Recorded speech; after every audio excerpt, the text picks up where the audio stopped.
अतुल कुमार पांडे जी, मऊ से। राधे राधे महाराज जी। महाराज जी, आप श्री के वचनों से ज्ञात हुआ कि साधक की शरणागति की दो अवस्थाएं होती हैं, बिल्लैया का बच्चा और बंदरिया का बच्चा। महाराज जी, बिल्लैया का बच्चा बने रहने के लिए साधक को किस रहनी से रहना चाहिए? इसमें अंदर से असमर्थता प्रकट हो, अपने को शक्तिहीन महसूस करो, वो आप हो। जब काम चाहता है तो काम गिरा देता है, जब क्रोध चाहता है तो क्रोध आवेश आ जाता है, जब मोह चाहता है तो मोह गिरा देता है। तो आप में सामर्थ्य कहाँ है? तो असमर्थ होकर सर्वसमर्थ भगवान की शरण जाना और अपने को ऐसा समझना कि अब मेरे कदम भी उठेंगे तो भगवान के बल से ही उठेंगे, मेरे में तो कोई बल नहीं है, और बिल्कुल भगवद आश्रित हो जाना। तो फिर भगवान जैसे अर्जुन के रथ की डोर अपने हाथ में ले ली, ऐसे हमारे जीवन की बागडोर स्वयं भगवान संभाल लेते हैं। और वो देखता है सब भगवान हमसे मंगलमय कार्य कराते चले जा रहे हैं, मेरी सामर्थ्य से नहीं हो रहा, ये मेरे भगवान से हो रहा है, ऐसा अनुभव होने लगता है। अहंकार रहित शरणागत बिलैया का बच्चा है, और विवेक युक्त शरणागत भक्त बंदरिया का बच्चा है। तो अगर हमारे अंदर ज्ञान है, हमारे अंदर बल है, तो प्रयोग करके देख लो। जब हार जाना तब बिलैया का बच्चा बन जाता है। बिलैया का बच्चा वो स्वयं एक स्थान से दूसरे स्थान तक नहीं जाता, बिलैया अपने मुख में उसे दबा के ले जाती है। ऐसे ही हमारी प्रत्येक चेष्टाएं भगवत बल से हो रही, ऐसा हमें अनुभव होने लगे। अहंकार से नहीं कि मैं करता हूं, भगवत बल से हो रही, और पूर्ण रूप से अपने को असमर्थ पाना, मेरे में कोई सामर्थ्य नहीं है, हे नाथ आप ही संभालो। वो बस भगवान को पुकारता रहता है। जैसे बिलैया को बच्चा को कोई कष्ट हो तो म्याऊं के सिवा कुछ नहीं बोलेगी। तो शरणागत हे हरि, हे करुणा में, अब आप देख लो मेरे में कोई सामर्थ्य नहीं, आप संभालो। यह है बिलैया का बच्चा बनना, पूर्ण भगवद आश्रित, अपने में निर्बलता। तो सुनेरी मैंने निर्बल के हा बलराम। पहले निर्बल बने, अभी हम में सामर्थ्य है, इसलिए हम अभी अहम रूपी सामर्थ्य है, इसलिए हम शरणागत नहीं हो पाते। सुनेरी मैंने निर्बल के बलराम। अपबल, तपबल और बाहुबल, चौथो बल है दाम। सूर किशोर कृपाते सब बल, हारे को हरिनाम। सुनेरी मैंने निर्बल के बलराम। जब हम निर्बल हो जाते हैं, मेरे में कोई सामर्थ्य नहीं, तो भगवत शरणागति से भगवत बल प्रकाशित हो जाता है। समझ पा रहे आप? महाराज जी, जब कुछ भी हम करते हैं तो उस समय बल आ जाता है, जब हम गिरते हैं तब तो निर्बल हो जाते हैं, लेकिन जब कुछ करते हैं तो लगता है कि हम में बल आ गया। ये अवस्था महाराज जी बहुत गड़बड़ रहती है। हाँ, तो जब कुछ करने चलो तो प्रविश नगर की जय सब काजा, हृदय राखी कौशलपुर राजा। कोई भी कार्य करने चलो तो पहले भगवान को प्रणाम करो मन से, और हे प्रभु आपके द्वारा प्रेरित ये कर्तव्य कर्म करने जा रहा हूं, वो आप ही संभालिएगा। तो गिरेंगे ही नहीं, गिरेंगे ही नहीं। हनुमान जी लंका में प्रवेश कैसे कर रहे?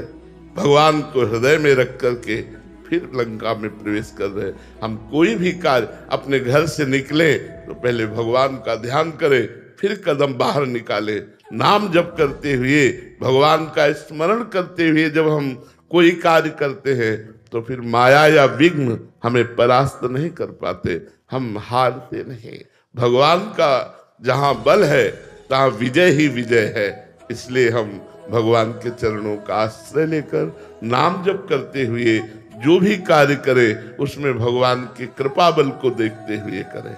अरे जी, इसमें एक संशय था कि जैसे बल होता है तो बहुत चोट पड़ने पे, या जैसे पहलवान कुश्ती लड़ रहे हैं या आपस में, तो बहुत बार प्रतिकूलता रूपी जब चोट पड़ती है, प्रभु की तरफ से प्रहार होता है, फिर भी निर्बलता आती है क्या? यहाँ समझ के आती है? देखो, भगवान देखते हैं, जैसे हम भगवान की शरण में हुए और अंदर हमारी चाह है कि मैं संपूर्ण रूप से भगवान की शरण में रहूं, और अंदर हमारे बलाभिमान भी है, ज्ञान, अपनी बुद्धि का, अपने कर्तव्य कर्म को करने की क्षमता, तो भगवान आपको छूट देंगे, करो। और जब आप करके हार जाएंगे तब आपकी शरणागति होगी। जैसे भगवान साथ ही है और जरासंध से भीम को युद्ध करने के लिए प्रेरित किया, मारो इसको, मल्ल युद्ध के द्वारा इसका अंत कर दो। कई दिन तक युद्ध होता रहा।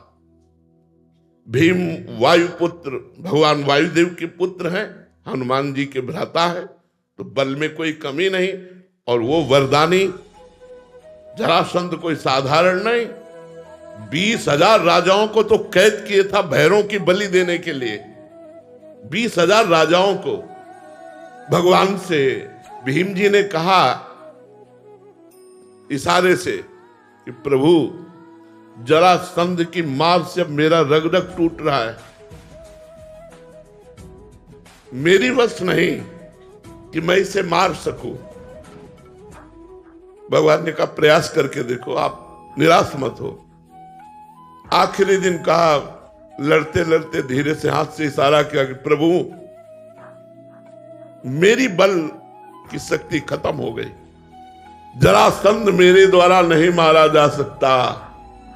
भगवान ने कहा तुम्हारे द्वारा ही मरवाएंगे, और एक तिनका लिया, चीर दिया, क्योंकि भगवान उसके रहस्य को जानते थे।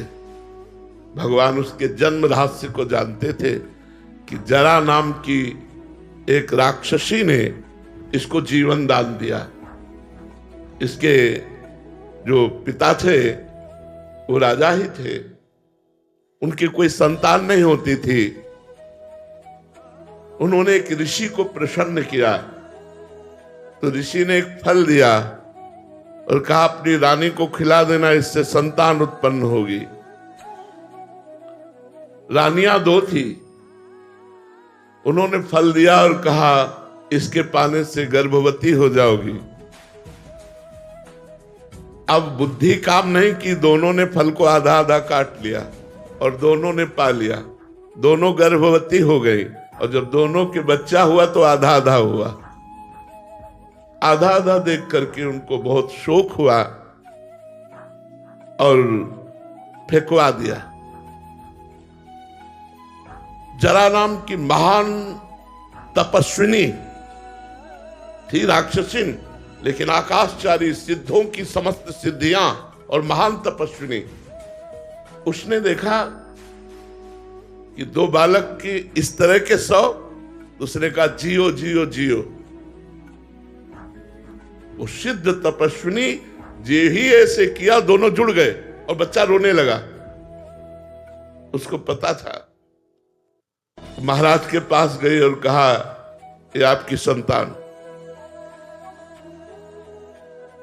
उनका मेरी संतान तो मृत पैदा हुई थी, अलग अलग, तो उनका मैंने जोड़ दिया, तो मैंने जोड़ दिया।